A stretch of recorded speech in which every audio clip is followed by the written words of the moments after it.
भारत माता आप लोग हो। भारत माता किसान हैं, मजदूर हैं, गरीब लोग हैं। भारत माता वही है। तो नरेंद्र मोदी जी आते हैं, कहते भारत माता की जय, और दूसरी तरफ अदानी का काम कर रहे हैं 24 घंटा। तो अगली बार आएंगे उनसे आप कहिए, नरेंद्र मोदी जी जाति जनगणना करा दीजिए। अगर अंग्रेजी भी पढ़ो, अंग्रेजी भी सीखो। क्यों? आप पूछोगे भैया हिंदी से हमारा काम हो जाता है। मैं आपको बताता हूं, यूपी जाओगे हिंदी में बात करो, राजस्थान में हिंदी में बात करो। बाहर से कोई टूरिस्ट आता है तो उससे हिंदी में बात करोगे क्या? बाहर से टूरिस्ट आता है, आप मेहनत करते हो, उससे हिंदी में बात करोगे क्या? कॉल सेंटर में काम करना है, इंटरनेट का काम करना है, अंग्रेजी में होगी, काम अंग्रेजी में होगा। कभी आपके बेटे विदेश जाना चाहें, विदेशी कंपनी में काम करना चाहें, अंग्रेजी की जरूरत है।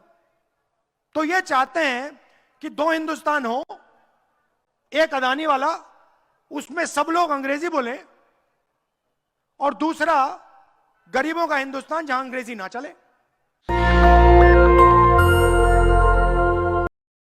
लोग अंग्रेजी मत सीखना, हिंदी सीखना। अंग्रेजी किसी को नहीं सीखनी चाहिए, हिंदी सीखनी चाहिए।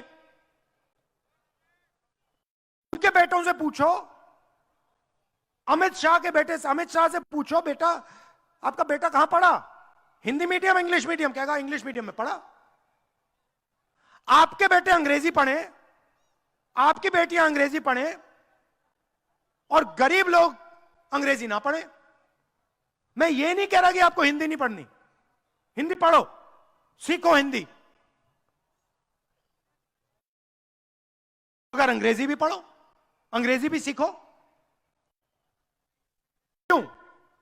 आप पूछोगे भैया हिंदी से हमारा काम हो जाता है। मैं आपको बताता हूं, यूपी जाओगे हिंदी में बात करो, राजस्थान में हिंदी में बात करो। बाहर से कोई टूरिस्ट आता है तो उससे हिंदी में बात करोगे क्या? बाहर से टूरिस्ट आता है, आप मेहनत करते हो, उससे हिंदी में बात करोगे क्या? कॉल सेंटर में काम करना है, इंटरनेट का काम करना है,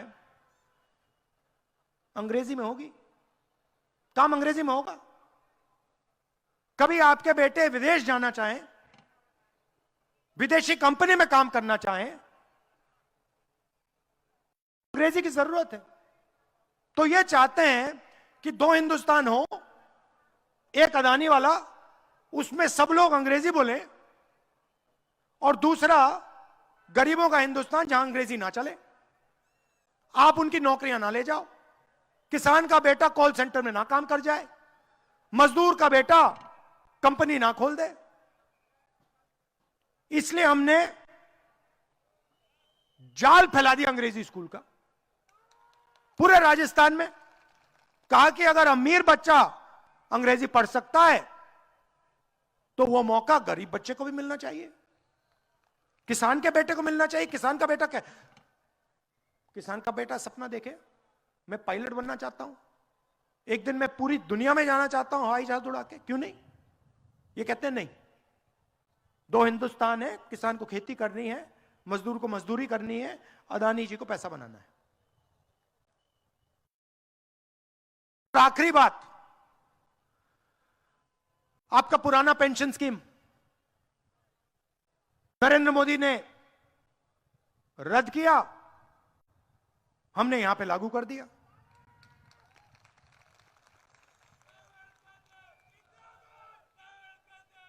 तो बात यह है, मेरा कहना है, अगर मैं भारत माता की जय का नारा कहूंगा या आपसे कहलवाऊंगा तो सचमुच में भारत माता की जय तो करनी ही पड़ेगी ना। भारत माता आप लोग हो। भारत माता किसान हैं, मजदूर हैं, गरीब लोग हैं। भारत माता वही है।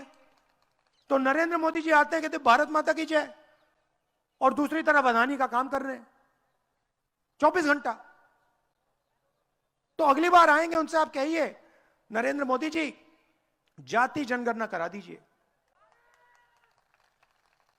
मैं आपको बता रहा हूं, राजस्थान में तो ऑर्डर दे दिया हमने, जाति का सेंसस होगा, और जैसे ही दिल्ली में सरकार आएगी, जाति जनगणना हमारा पहला काम होगा। पिछड़ों को पता लग जाएगा कि भैया आपकी आबादी कितनी है, दलितों को, आदिवासियों को साफ पता लग जाएगा, और आपकी सच्ची भागीदारी शुरू होगी। भारत माता की जय तब जाके शुरू होगी। आखिरी बात मत भूलिए, ये जो फ्री में इलाज हो रहा है, ये जो पैसा आपके बैंक अकाउंट में जाता है, बीजेपी का आपने वोट दिया ना, ये सब बंद हो जाएगा, सारा का सारा बंद हो जाएगा। अदानी का काम शुरू हो जाएगा, किसानों का कर्जा माफ भूल जाइए,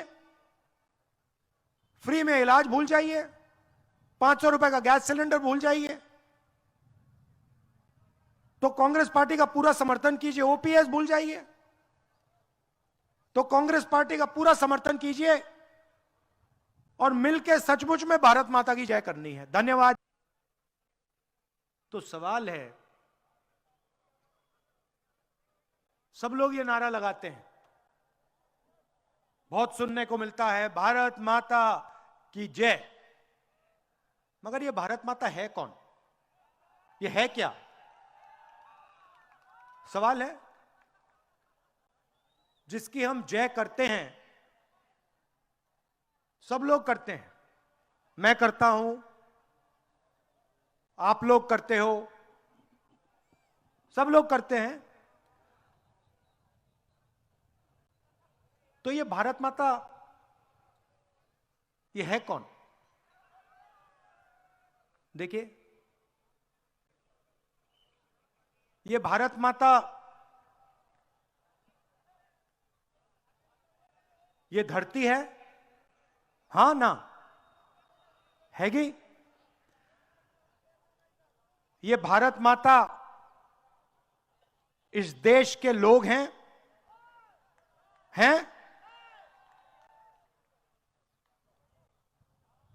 आप सबके भाई बहन, माता पिता,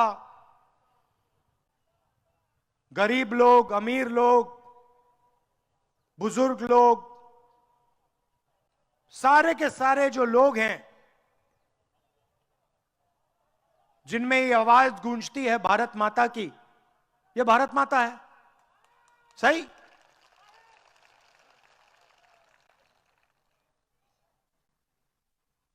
तो मैंने सिर्फ एक सवाल पूछा है। पार्लियामेंट हाउस में मैंने भाषण दिया और मैंने कहा कि देखिए, मैं जानना चाहता हूं, हम ये नारा रोज लगाते हैं, मैं जानना चाहता हूं ये भारत माता कौन है? कौन है ये भारत माता? मतलब ये लोग कौन है? कितनी आबादी किसकी है? आदिवासी कितने? दलित कितने? पिछड़े लोग कितने? गरीब कितने? अमीर कितने? अगर हम नारा लगाते हैं भारत माता की जय, और अगर हम भारत माता के लिए लड़ते हैं, खून देने के लिए तैयार हैं, तो ये भारत माता है कौन? ये तो पता लगाना ही पड़ेगा। सही? अगर हमें मालूम ही नहीं इस देश में पिछड़े कितने, दलित कितने, गरीब कितने, तो भारत माता की जय का मतलब क्या है? तो मैंने ये पार्लियामेंट में बोला, कहा कि इस देश को अब क्रांतिकारी काम करना पड़ेगा। इस देश को जाति जनगणना करवानी पड़ेगी। क्यों? मैं आपको बताता हूं। देश में कम से कम मैं अंदाज लगा के कह रहा हूं, क्योंकि इसका सच्चा जवाब किसी को नहीं मालूम। देश में कम से कम 50% पिछड़े लोगों की आबादी है।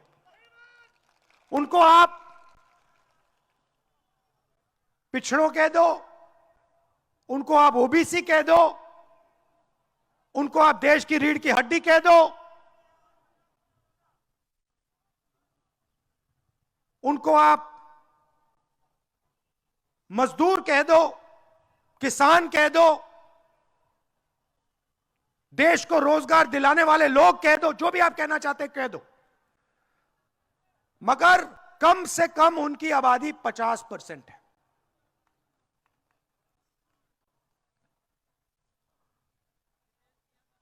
दलितों की आबादी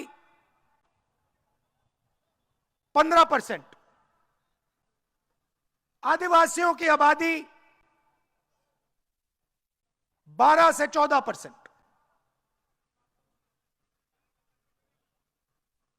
मतलब भारत माता का सबसे बड़ा भाग दलित, आदिवासी और पिछड़ा है।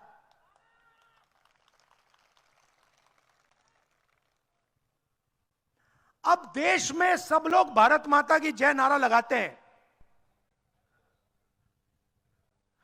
मगर देश को चलाने में भागीदारी ना पिछड़ों की है, ना दलितों की है, ना आदिवासियों की है। ये सच्चाई है। उदाहरण देता हूं आपको। देश को एमएलए नहीं चलाते, एमपी नहीं चलाते, ये आप सब जानते हो।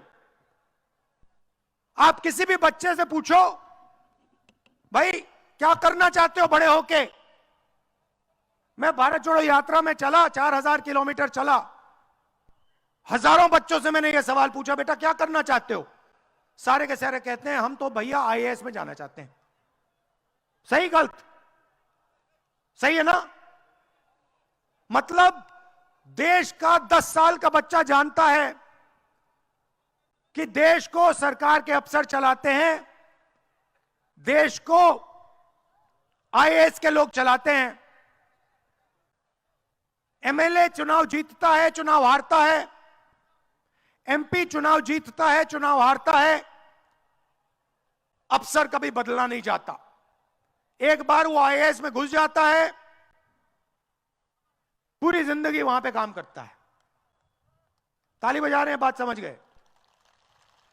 अब देखिए, तो मैंने सवाल पूछा पार्लियामेंट हाउस में, नरेंद्र मोदी उस साइड, मैं इस साइड, मैंने सवाल पूछा, नरेंद्र मोदी जी एक बात बताइए, अगर आप कहते हो भारत माता की जय का नारा लगाते हो और आप हर भाषण में कहते हो मैं ओबीसी, मैं ओबीसी, मैं ओबीसी, तो मुझे एक बात बता दो, ये जो 90 अफसर हिंदुस्तान को चलाते हैं, जिसको हम secretary to government of India कहते हैं, कैबिनेट सेक्रेटरी कहते हैं, इनमें से ओबीसी कितने? इसमें से दलित कितने? इसमें से आदिवासी कितने? आप भागीदारी की बात करते हो, ठीक है। आज पार्लियामेंट हाउस में मुझे बता दो, देश को जो चलाते हैं उसमें से ओबीसी कितने, दलित कितने, आदिवासी कितने? नरेंद्र मोदी एक शब्द नहीं बोले, चुप हो गए। नहीं, सुनिए, क्योंकि आपको यह बात गहराई से समझनी होगी। नरेंद्र मोदी चुप हो गए और फिर अगले भाषण में नरेंद्र मोदी की जो सच्ची सोच है वो निकल आई। अगले भाषण में नरेंद्र मोदी कहते हैं, मित्रों, देश में कोई जात नहीं है, देश में सिर्फ एक जात है, वो है गरीब। बात समझिए, जब ओबीसी को भागीदारी देने की बात आई, जब दलितों को भागीदारी देने की बात आई, जब आदिवासियों को भागीदारी देने की बात आई तो नरेंद्र मोदी कहते हैं भैया इस देश में ना ओबीसी, ना दलित, ना आदिवासी। जब चुनाव जीतने की बात आई नरेंद्र मोदी जी कहते हैं मैं तो ओबीसी हूं भाइयों बहनों, मैं तो हूं ओबीसी। अरे या आप ओबीसी हैं या फिर इस देश में एक जात है, आप बता दो। भाइयों और बहनों, आप चौंक जाओगे। हिंदुस्तान का हर ओबीसी युवा चौंक जाएगा। 90 अफसरों में से 3 अफसर ओबीसी, 90 में से 3। आबादी 50%, मतलब कम से कम 45 होने चाहिए, हैं 3। जनसंख्या के मुताबिक ओबीसी के 45 होने चाहिए, हैं 3। और बात सुनिए, कौन से 3? छोटी छोटी मिनिस्ट्री के 3। कोने में पीछे बैठे हुए हैं। अगर ये 90 अफसर जो हिंदुस्तान के बजट को बांटते हैं, मतलब शिक्षा में कितना पैसा जाएगा 90 अफसर, स्वास्थ्य में कितना जाएगा 90 अफसर, यहां पे कनाल बनेगी 90 अफसर, नहीं बनेगी 90 अफसर, सेना को कितना मिलेगा 90 अफसर, शिक्षा में कितना, स्वास्थ्य में कितना 90 अफसर। अगर ये 90 लोग बजट को कंट्रोल करते हैं तो 3 लोगों को बजट पर कितनी भागीदारी है, सुनिए। अगर हिंदुस्तान की सरकार 100 रुपए खर्च करती है तो ओबीसी अफसर 5 रुपए का निर्णय लेते हैं। मतलब अगर हिंदुस्तान की सरकार 100 रुपए खर्च करती है तो ओबीसी अफसर जो 50% आबादी है, जिनकी 50% आबादी है, वो 5 रुपए का निर्णय लेते हैं। यह सच्चाई है भाइयों और बहनों। चलिए, यहां आदिवासी हैं तो मैं आपसे पूछता हूं 90 में से आदिवासी कितने? 90 अफसरों में से आदिवासी अफसर कितने? कोई बता सकता है? बताइए बताइए। 1। 90 में से 1 आदिवासी, 3 पिछड़े जात के और 3 दलित। अगर ओबीसी अफसर 5 रुपए का निर्णय लेते हैं तो दलित अफसर 1 रुपये का निर्णय लेता है और आदिवासी कुछ पैसों का निर्णय लेता है। दलितों की, आदिवासियों की, पिछड़ों की हिंदुस्तान में कोई भागीदारी नहीं है। अब चलिए राजनीति पे चलते हैं। सवाल पूछता हूं, नरेंद्र मोदी ने 14 लाख करोड़ रुपया हिंदुस्तान के सबसे बड़े अरबपतियों का कर्जा माफ किया है। 14 लाख करोड़ रुपया। भाइयों और बहनों, इनमें से ओबीसी कितने, दलित कितने, आदिवासी कितने, ये बताओ मुझे।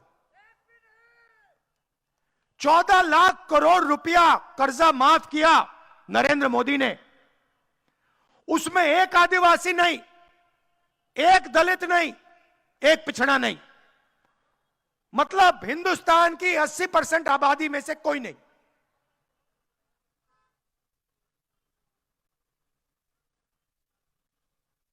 ₹14 लाख करोड़ रुपया का तोहफा दिया अपने मित्रों को, और आप लोग देखते रह गए। आपको पता भी नहीं लगा कि यार 14 लाख करोड़ रुपया 20-25 लोगों को नरेंद्र मोदी ने दे दिया। मीडिया का समय खरीद लिया, टीवी पे अपना चेहरा दिखा दिया, और दलितों से, आदिवासियों से, पिछड़ों से आंख के सामने चोरी की। पता नहीं लगा आपको? सुनिए, नारे बाद में लगाना, मैं आपको गहरी बात बता रहा हूं।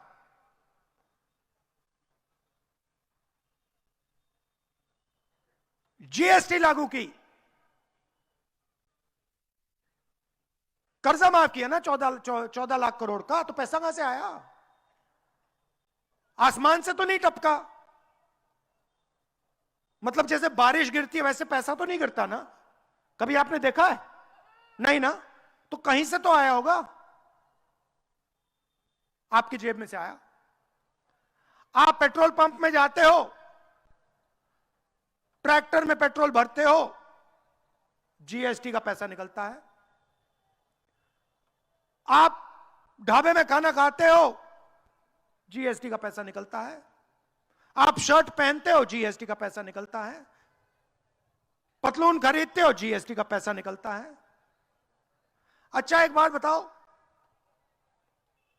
मान लो एक ऐसा दिन आया जहां पेट्रोल पंप में गए और आपके सामने अदानी जी पेट्रोल भर रहा है। ऐसा दिन कभी आएगा नहीं, और मान लो आ गया। आपने 5 लीटर पेट्रोल खरीदा और अदानी ने 5 लीटर पेट्रोल खरीदा, जीएसटी उसका ज्यादा या आपका?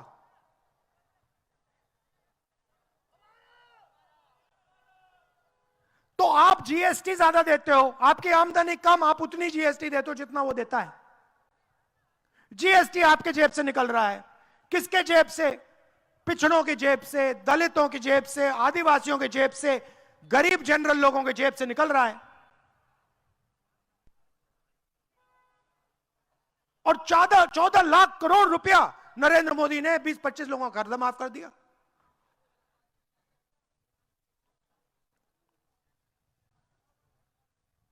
राजस्थान की सरकार के पास जीएसटी का पैसा आता है। हमने यहां पे स्वास्थ्य योजना शुरू कर दी, मुफ्त में सबको इलाज हो रहा है, मुफ्त में सबका इलाज हो रहा है। दिल का दौरा पड़ता है, चलो चलो राजस्थान के किसी भी अस्पताल में जाओ, फ्री में इलाज कराओ। पैर टूटता है, चलो चलो भैया प्लास्टर लगाओ, फ्री में करो। एक्सीडेंट सड़क पे होता है, भाई चलो इमरजेंसी में ले जाओ, फ्री में है राजस्थान में। कैंसर हुआ। नेशनल दस्तक की आपसे गुजारिश है कि अगर इसको बचाना चाहते हैं तो नेशनल दस्तक को सब्सक्राइब करने के लिए रेड कलर के सब्सक्राइब बटन को दबाएं, फिर बेल आइकन की घंटी दबाएं। नेशनल दस्तक को बचाने के लिए बहुत जरूरी है कि हर खबर को शेयर करें, लाइक करें, कमेंट जरूर करें।